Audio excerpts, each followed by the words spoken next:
တခါတလေမှာကျမတို့အပေါ်အပြစ်ကျူးလွန်သွားသူတွေကသူတို့အပြစ်မရှိတရားမသိချင်အောင်စောင့်နေတတ်ကြတယ်။အပြစ်ကျူးလွန်သူတွေစီကခွင့်လွတ်တောင်းပန်ခြင်းမခံရတဲ့အခါကျမတို့ဟာနာကျင်မှုတွေနဲ့အတူအထီးကျန်ဆန်တက်ကြပါတယ်။ကိုယ့်အပေါ်ကျူးလွန်ခဲ့တဲ့အဖြစ်အပျက်တွေအတွက်တစုံတစ်ယောက်ရဲ့ဝန်ခံတောင်းပန်မှုကိုလိုအပ်နေပေမဲ့လည်းမရရှိတဲ့အခါစိတ်ထဲမှာနာကျင်နေရတတ်ပါတယ်။ဒီလိုအချိန်မျိုးမှာတဘာဝတရားကပဲအကောင်းဆုံးကုထုံးတစ်ခုဖြစ်လာနိုင်ပါတယ်။တဘာဝဟာကျမတို့ကို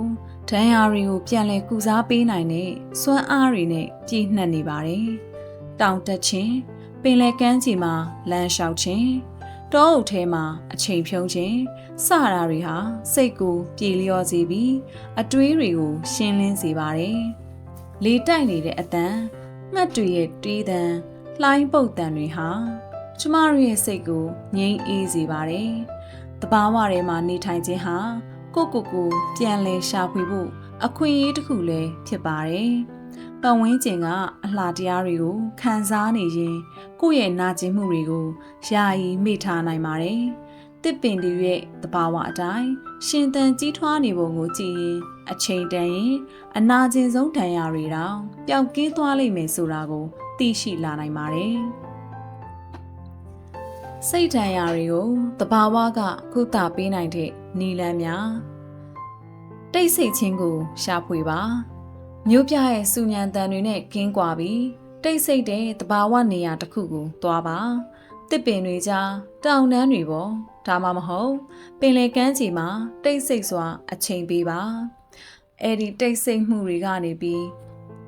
စိတ်ကိုငြိမ်သက်စေပြီးအတွေးတွေကိုရှင်းလင်းစေပါတယ်လှုပ်ရှားမှုတစ်ခုကိုလှုပ်ဆောင်ပါတောင်တက်ခြင်းစပိန်စီးခြင်းဒါမှမဟုတ်လမ်းလျှောက်ခြင်းစတဲ့လှုပ်ရှားမှုတွေလုပ်ပေးပါသွေးလဲပတ်မှုကောင်းစေပြီးခန္ဓာကိုယ်ရဲ့ကစိတ်ဖိစီးမှုတွေကိုလျှော့ချပေးပါတယ်